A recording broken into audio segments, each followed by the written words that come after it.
नमस्कार दोस्तों, जय श्री कृष्णा। कैसे हैं आप लोग? मैं लक्ष्मी नारायण आपका स्वागत करता हूं प्रभु सेवक चैनल पर। दोस्तों, आपने अभी तक हमारा चैनल सब्सक्राइब नहीं किया है या आप हमारे चैनल पर नए हैं तो कृपया इसे सब्सक्राइब करें, लाइक करें। चलिए इसी के साथ आज की कथा आरंभ करते हैं। दोस्तों, जब भगवान विष्णु श्री कृष्ण रूप में धरती पर अवतार लेने वाले थे, ब्रज में अवतार लेने वाले थे, तो सभी देवी देवता ऋषिगण ने अलग अलग रूप में पृथ्वी पर अवतार लिया। किसी ने ब्रज में पेड़ पौधे का रूप ले लिया, किसी ने फूल का रूप ले लिया, किसी ने गैया का रूप ले लिया, किसी ने मोर का रूप ले लिया, किसी ने अन्य पशु पक्षी का रूप ले लिया। परंतु जो कुछ देवी देवता और ऋषिगण बच गए थे, वो भागे भागे ब्रह्मदेव के पास पहुंचे और ब्रह्मदेव को प्रणाम किया और उनसे यह आग्रह किया कि ब्रह्मदेव, जब प्रभु ये इतना सुंदर रूप ले रहे हैं तो कृपया आप हमें भी किसी रूप में ब्रज में भेज दीजिए, जिससे हम भी प्रभु के सुंदर रूप के दर्शन पा सके, उनका रस ले सके। तो इस पर ब्रह्मदेव ने कहा कि सभी को मैंने किसी न किसी रूप में वहां भेज दिया है, अब कोई भी ऐसा रूप नहीं है जिस रूप में मैं आपको वहां भेज सकूं। तो इस पर सभी देवी देवताओं ने और ऋषिगण ने आग्रह किया कि प्रभु आप वहां की गैया के रूप में हमें भेज दीजिए, हम गैया बन के कान्हा के साथ खेलेंगे, उन्हें रिझाएंगे।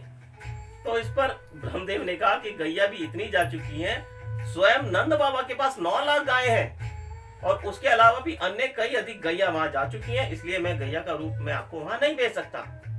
तो इस पर उन्होंने आग्रह किया, तो आप हमें मोर का रूप दे दीजिए, हम नाच नाच कर कन्हैया को रिझाएंगे।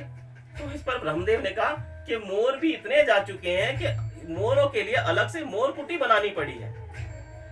तो वो निराश हो गए। तो देवताओं ने फिर आग्रह किया कि प्रभु हमें वृक्ष की लताओं का रूप दे दीजिए, पेड़ पौधे का रूप दे दीजिए, पुष्प का रूप दे दीजिए।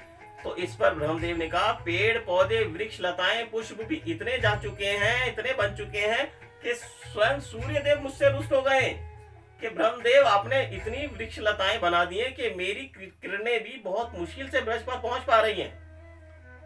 तो इस पर देवी देवता और ऋषिगण और नाराज हो गए। उन्होंने कहा कि हमें आप हिरण का रूप दे दीजिए, किसी भी पशु पक्षी के रूप में आप भेज दीजिए। तो ब्रह्मदेव ने कहा हिरण का, तोते का या किसी भी अन्य पशु पक्षी का रूप भी मैं आपको नहीं दे सकता, क्योंकि सभी आवश्यकता से अधिक जा चुके हैं, इसलिए मैं अब किसी भी रूप में आपको वहां नहीं भेज सकता। तो इस पर वो नाराज होने के बाद उन्होंने कहा कि ब्रह्मदेव कोई तो ऐसा रूप होगा, कोई तो ऐसा उपाय होगा जिस रूप में हम ब्रज में जा सकें और प्रभु के सुंदर रूप के दर्शन पा सकें।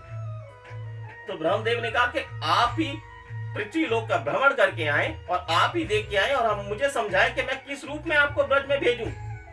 तो इस पर सभी देवी देवता और ऋषिगण पृथ्वी लोक के लिए गए और पृथ्वी लोक का भ्रमण करके वो वापस ब्रह्मदेव के पास आए और उन्होंने आग्रह किया कि ब्रह्मदेव, जब किसी भी रूप में आप हमें वहां नहीं भेज सकते तो आप ब्रज की माटी के कण में हमें भेज दीजिए, जिससे जब भी कान्हा हम पर चलेंगे तो हमारे तो सारे जन्म जन्म के पाप धुल जाएंगे और हमारी आत्मा तृप्त हो जाएगी। तो ब्रह्मदेव ने कहा हाँ, इस रूप में मैं आपको भेज सकता हूँ, ब्रज की माटी के कण के रूप में मैं आपको वहां ब्रज में भेज सकता हूँ। तो ब्रह्मदेव ने बाकी बचे सभी देवी देवताओं ऋषिगणों को ब्रज की माटी के कण कण में भेज दिया।